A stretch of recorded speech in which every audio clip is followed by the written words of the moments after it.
Alhamdulillah, salatu wassalam ala Rasulullah. I hope to be able to prove to any rational person, any right-thinking human being, that not only that there is a God who has created all of us and sustains the universe in which we exist, but also that God has sent to human beings guidance through which and by which we can live our lives, earn His pleasure in this life and the next. Now, for many people, the whole idea that you could prove a religion to be true is a strange idea.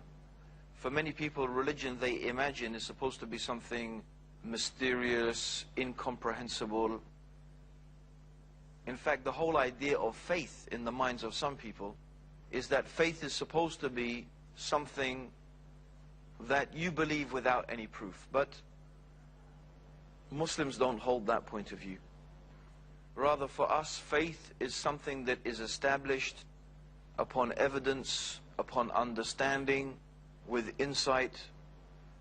In the same way, for example, that a scientist has a theory, and that theory is supposed to be supported by evidence through observation of reality. So by observing reality, by observing the world, by observing various phenomena, the scientist comes to a conclusion based upon that observation. Now, before we start our conversation, I have to lay down a few fundamental points. Some issues that we all have to agree on. If we don't agree on these issues, you can turn off the TV now, because there's not going to be any point in this discussion if we don't agree on a few basic fundamentals. So the first basic fundamental that we have to agree on is this: that the world in which we live and this universe in which we live is real. It is real. It's really there. It's not like in the film The Matrix, is that everybody in their mind, it's a computer-generated image in their mind, and maybe reality is not reality anymore. I mean, okay, it's possible that that could be true, but what does it benefit us thinking like that? Now, we have to accept that the world in which we live is real. I am real, you are real, the sun is real, the trees are real, the air is real, and this is a real world. And the way we understand our world and the way we understand ourselves is by observation and by using our minds. This is the way that we understand reality. This is the way that we make sense of our everyday lives. We use our minds, we think, we reason. And all human beings have something in common. There is something in common that makes us all human beings. There are certain physical features we have, but there are also certain mental features and ways of perceiving reality that we share. That's common to our humanity. So one of these things is what we call common sense. We can call it common sense, or the ability to reason. And there are certain things that we all agree upon. And no two human beings would differ, except that if that person differed about this, we'd say, that guy's crazy, that guy's mad. He doesn't, his brain isn't working properly. So one of the things we all, for example, let's take an example. One of the things that we all agree about is this: that the part of something is less than the whole of a thing. Part of something is less than the whole of the thing. We all agree with that? I'm sure we all agree with that. That's something every single human being everywhere is not going to argue about it. Okay. Another thing that all human beings can agree about, to give another example of something that we can all agree about, is that we don't find something coming from nothing. We don't find that. Human beings understand that where we see things working according to laws, working according to patterns, we see things constructed, we know that thing has come from somewhere. How did this universe come into existence? Where did we come from? What is the origin of all of this universe? If we can think about this and we can understand this and we can reason this, then we will find, step by step, we will come to an amazing, inevitable conclusion. So let's look at our universe. Let's look at the world in which we live. Let's look at ourselves. What we find when we observe the universe, when we observe ourselves, and we observe the world around us, we find that things are not only working according to laws and they're working according to systems and patterns. But these laws and these systems and patterns are amazing in their intricacy and their detail. And there are so many examples of this that are evident. Imagine instead of the earth rotating on its axis once every 24 hours, imagine instead that the earth was rotating very, very slowly. And in fact, a day was not a day, but it was what is now equivalent of 30 or 40 years. So what would you find? You would find that one part of the earth's surface would be almost constantly exposed to the sun. The other part of the earth's surface would be in darkness. The consequence of that would be one side of the earth would be superheated, the other would be super cool. It would not be possible for life to exist. If there was not an ozone layer protecting us from the harmful effects of the sun's radiation, life on the earth would not exist. Could this perfect combination of gases, of movement, of various aspects, and I've just mentioned a few, be a product of some random event, of chance and coincidence? Let us, in order to understand this, go back and use what we decided already we're going to use. Let's use our process of reason. Let's use our common human experience. Is there anything in our human experience that tells us that you get such order, such fine and precise order from some random event? No. Our universal human experience tells us that where we see something working according to orders, working according to patterns, someone or something has ordered it. Someone or something made it work according to those laws and work according to those patterns. That's why, for example, an archaeologist could go and dig in the desert and find a simple piece of pottery. Just a simple piece of pottery. Yet this archaeologist will be able to tell us so many things about the civilization that made that piece of pottery without ever seeing them. He didn't see them make the pottery, he didn't see their houses, he didn't see their buildings. But this man digs in the dirt, he finds this piece of pottery, and he will tell us so many things about the civilization. Their state of technology, their transportation system, their level of intellectual capacity. Because he can examine the pottery, he can tell us at what temperature the ovens must have been at in order to bake the clay, to get it at this certain texture. And therefore from that he can deduce so many things. So for this archaeologist, the existence of this piece of pottery is conclusive proof of the existence of the people and the intelligence and the civilization that made it. If I was to say, for example, my mobile phone here, what is this mobile phone made of? Essentially, what is it made of? Two things: silicon, which is sand, and plastic, which is oil. So here we have silicon and plastic, and a bit of leather as the cover of it. So two things: silicon and plastic. Now, in what place in the world is there lots of sand and lots of oil? Well, for example, Saudi Arabia. There's lots of sand and lots of oil in Saudi Arabia. What if I told you I was walking along one day in the desert in Saudi Arabia, and here I found this mobile phone, a product of complete chance and coincidence, random events. The oil spewed, the sun shined, the sun shone, lightning struck, and after millions and millions of years of all these geological changes and the heat and the cold and the pressure and the wind blowing, this mobile phone came into existence through mere random processes. Say this is ridiculous. Yet the human mind, the human brain, is infinitely more complex than a mobile phone, than even the world's fastest supercomputers. The human brain is infinitely more complex and has a huge capacity for computing power beyond what any human being has been able to make so far in terms of computers. It's an amazingly sophisticated machine. And in fact, with all the organs of our body, can we really believe? Is there anything in the totality of human experience that leads us to believe that these things are a product of some random event? No. Human experience tells us, reason tells us that when we find something ordered, it is a product of an intelligence that has ordered it, made it work according to these laws and these patterns. So we look at our universe, we look at ourselves, we look at our world, and we ask three simple questions.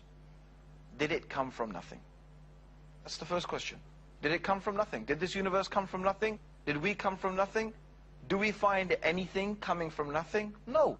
There is nothing in our human experience to lead us to believe that something, let alone something so complex, could have come from nothing. So that's not a possibility. The second possibility, did it create itself? Did this universe create itself? Did we create ourselves? No. If we did not exist in the first place, how could we have brought, or how could this universe brought itself into existence? If it wasn't there, how could it make itself there? And we don't attribute to the universe and to the things in the universe the ability to create. What is the universe made of? The universe is made of stars and galaxies. Lots of stars and lots of galaxies. Do the stars and galaxies have the ability to create? Do we attribute to them the ability to order things? No. In fact, they themselves are in need of being ordered, and they themselves are in need of a creator. And if something is not able to create or organize on its own, then a large collection of them cannot also make something like that happen. It's that simple. It doesn't matter how many you bring, they still lack that ability to do something. So the same with the universe. The universe could not have created itself. It couldn't have ordered itself, because that's not an attribute of the universe. Rather, it is in need of something to create it. Are we the creators of it? Human beings? No. Because we ourselves need a creator.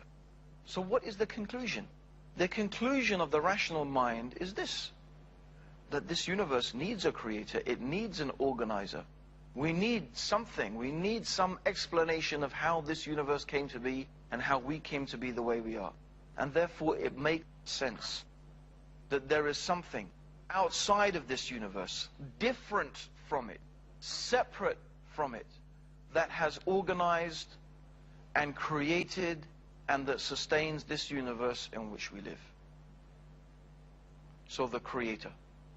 The creator is different and distinct from the creation. The creation is needy. The creation is temporary. The creation is in need of a sustainer. Whereas the nature of the creator must be different. If the nature of the creator is not different, in other words, if the creator is of the same nature as the creation, then that creator would need a creator. And if that creator was not different, then that creator would need a creator. And what you would have is creator creating creators ad infinitum. So this question, well, okay, I recognize the logic and I recognize the reason behind the existence of a creator, but then who created the creator? It's not a valid question, because the nature of the creator is different. The nature of the creator is eternal. The nature of the creator is infinite. The creator is without beginning and without end. The creator is self-sufficient, ever-living. So an ever-living, self-sufficient, eternal being does not need a creator, because that being is ever-living and self-sufficient. Let's think about this in another way. Why the existence of such a being is logically and rationally necessary. Let's give an example. If I am here, or you imagine yourselves at home, and you have a big table or you have some big cupboard, and you want to lift it and you want to move it from one place to the other. You're not able to do that on your own. You're not able to do that on your own. So what you want to do is you want to enlist the help of someone. So you go to your next door neighbor and you say, listen, I want to move this cupboard. Can you give me a hand? And your neighbor says, listen, I'll give you a hand, but only if my friend gives me a hand. So that other person says, yeah, I will give you a hand, but only if someone else gives me a hand. And imagine everybody makes that condition. Everybody says, I will only help if somebody else helps. If everybody along the line makes that condition, will your cupboard ever be lifted? Will your furniture ever be moved? No. Because everyone is saying, I will not help unless someone else helps. So if you have a creator, creating a creator, creating a creator, you get the situation where nothing ever gets created. Just as your cupboard never gets moved, nothing ever gets created. But the creation is here. I'm sitting here, you're sitting there. Look out of the window, you'll see the sun, you'll see the moon, you'll see the stars, you'll see the trees. The creation is here. That means that something has been created. So you can't have creators creating creators ad infinitum. There must be somewhere where it stops. And it has to stop at a being who is distinct and separate and different in his nature from that which he created. Now, it is hard to imagine. Reason cannot really accept that there could be two eternal, infinite, self-sufficient beings, let alone 3, 4, or 5. So the nature of this creation indicates to us that if there was more than one creator, there would not be a creation, there would be chaos. But rather the underlying unity and the intricacy and detail that we find existing in this universe indicates to us that there must be one united, wise, powerful, and intelligent force behind all of this. So here's our discussion. Here's our reasoning. Here's our step-by-step, stage-by-stage process of reasoning that we have gone through. And what have we reached at the end of it? What we have reached at the end of all of this is a simple conclusion.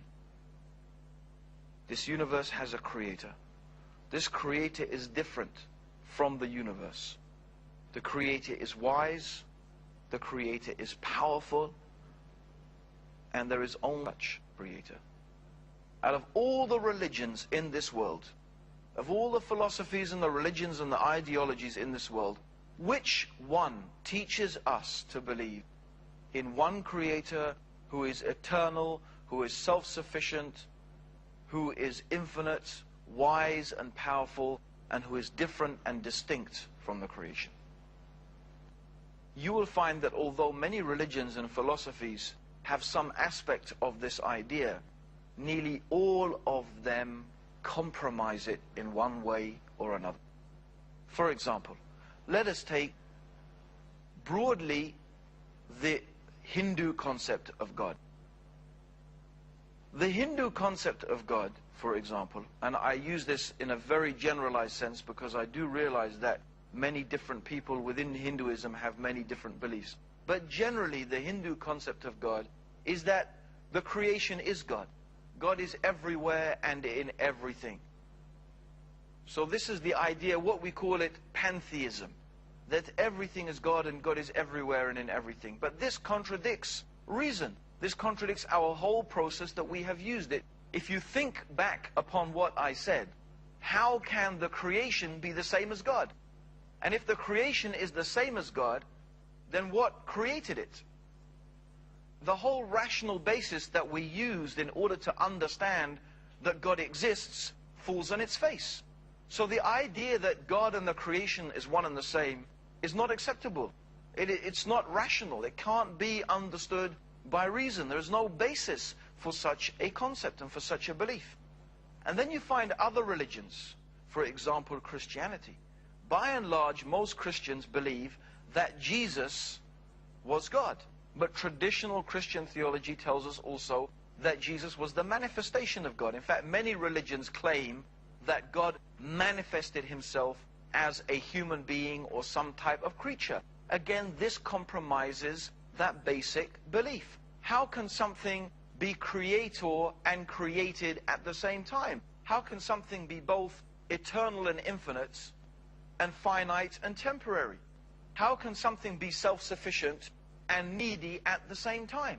It's like saying the square became a circle but was still a square. How can a square become a circle and still stay a square? It doesn't make any sense. It's irrational, it's illogical. It's enough reason to reject any religion that tells us God became a man or God became some type of creature, because it's irrational. It doesn't make any sense. And it's something you can never, ever prove. You can believe it if you want to, but you can never prove it, because it's a commonsensical, rational impossibility. And whatever is a rational impossibility can never be proven. It's that simple.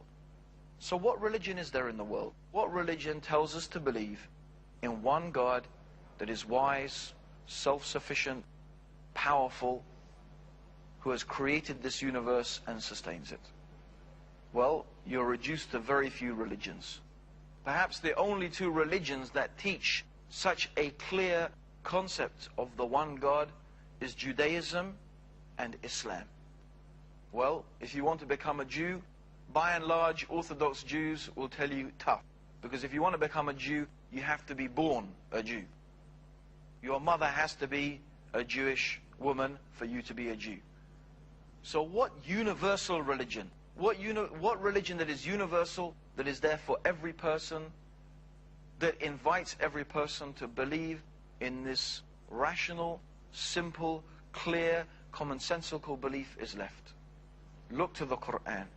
Open the Quran, read the Quran, read about Islam, and see for yourself the concept of God that the Quran teaches.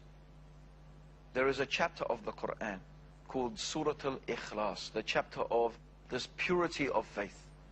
It describes this concept of God so beautifully. It says, Kul huwa Allahu ahad, Allahu samad, lam yalid wa lam yulad wa lam yakul lahu kufuwan ahad. Say He is Allah the One. Allahu samad. That means Allah is the one which every single thing needs, but Allah is in need of nothing. So He is self-sufficient, in need of nothing, but everything needs Him. Lam yalid wa lam yulad. And He does not give birth. He is not the begetter. Rather, He is the creator.